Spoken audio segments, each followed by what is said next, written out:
the wearing of the headscarf for the women. This seems to have become so major, a major aggravation. Why should women who want to wear a veil, why should this have been such a source of aggravation today? Why is that? I don't understand it. I mean, if a naked woman walked in this room here, meaning wearing a bikini or a G-string, she would have the right to just walk just like anybody else. If a woman came down here and she was wearing a G-string and walked right across here and went back upstairs and came down, matter of fact, there was 2 or 3 of them, we would be like, whoa. What's going on here? But we couldn't say anything because it is accepted in the society for a woman to wear this in public. And there are some beaches in this country and some places in this country where you got some people call themselves naturalists. You know what they are. I don't have to tell you. That is, they believe that they should just walk around all the time naked. Now, that we can't make a judgment call because according to legislation, the naturalists have a right. There's a man that was running across the whole UK for 3 months. Can you imagine that? 3 months with nothing but a hat and a pair of boots on. I mean, he's running. Can you imagine a man running through a village? Nothing but a hat and a pair of boots on. Because he's a naturalist and these are his constitutional rights. And for 3 months, nobody could say anything about it. Well, I say that in a society where people are allowed to express themselves that way, why should there be a problem about Muslim women, whether in the schools or otherwise, choosing the preference to cover their heads or to cover their bodies with loose garments? Why should there be such an uproar? Why is there the need for the media to assault and say Muslims want to take over our society and Muslims want to impose their values upon us and so forth? Well, I want to remind them that until 15 or 20 years ago, the nuns in the church, in the Catholic Church, they had to wear it. Is it right or wrong? And just recently, the Catholic Church has relaxed the uniform codes of the nuns where they can show a little cleavage.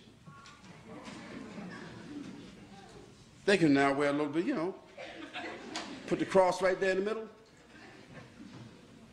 They don't have to wear a headpiece anymore, and they can show a little bit of thigh. Well, that's their right. We can't say anything about that. But when I went to church, to the Catholic Church, when I was 17 years old, all the nuns were looking like the sisters are looking today.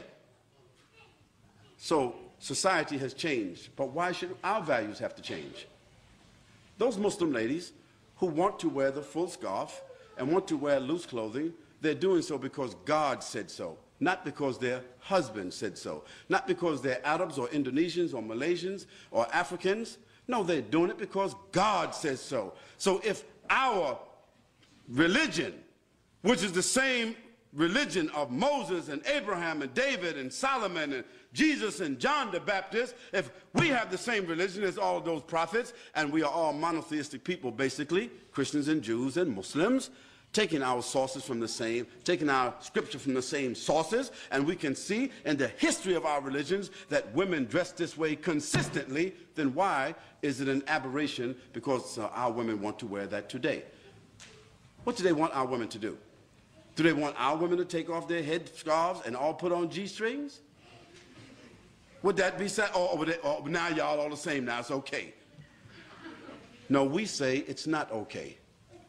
And we say, as Muslims, we have the right to preserve what we consider to be decent and dignified clothing and apparel and appearance. And we think that we are fortifying. We think that we are making a good moral contribution. We think that we are doing something that will support the morals, the principles, and the status of women in this society. We say that's what we think we're doing. And do we have the constitutional right to make what we consider to be a moral contribution to the fiber of this society based upon our religion? Of course we do. And we don't have to apologize. And if somebody wants to know, if we are unable to explain, we do not have to explain.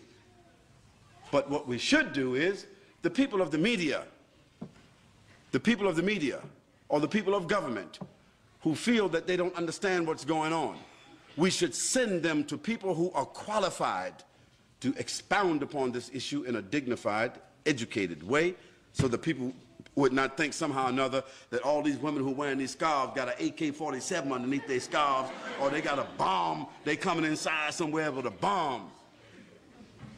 You know, stereotypes. But the issue is, we Muslims, the Muslim ladies in particular, you do not have to explain to anybody why you are dressed the way you are dressing. Just like others who are undressed do not have to explain to anybody why they are undressed.